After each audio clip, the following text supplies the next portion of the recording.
Monsieur le préfet, monsieur le sénateur, monsieur le président du conseil d'administration, monsieur le chef de base, messieurs les pilotes et mécaniciens opérateurs de bord, mesdames et messieurs les officiers, mesdames, messieurs. Inaugurer un équipement comme cela s'est fait ici il y a 20 ans permet de tracer des perspectives, de penser à l'avenir. Fêter un anniversaire comme nous le faisons oblige à un peu plus d'introspection et de bilan. Aujourd'hui, vous l'avez rappelé, nous fêtons le 20e anniversaire de la base, armée au départ d'un écureuil, puis à partir de 2004, d'un hélicoptère OC-145 que nous avons vu partir tout à l'heure dans cette très belle lumière pour une mission vers la Martinique.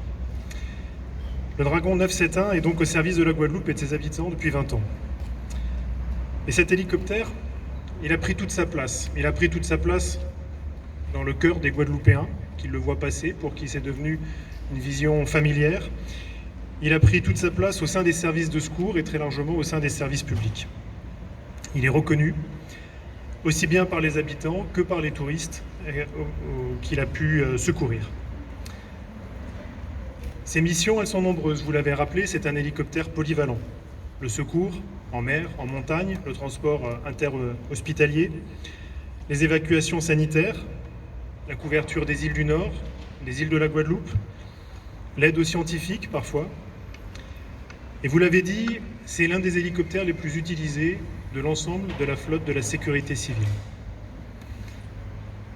Il a montré ainsi son caractère indispensable pour la sécurité des Guadeloupéens.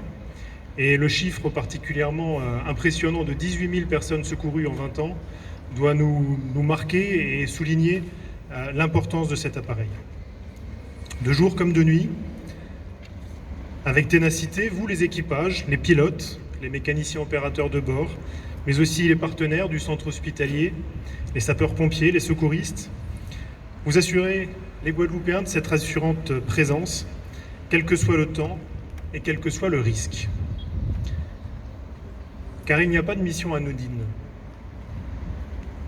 Les médailles qui viennent d'être remises à 3 d'entre vous le soulignent, l'expriment, en marquent la reconnaissance.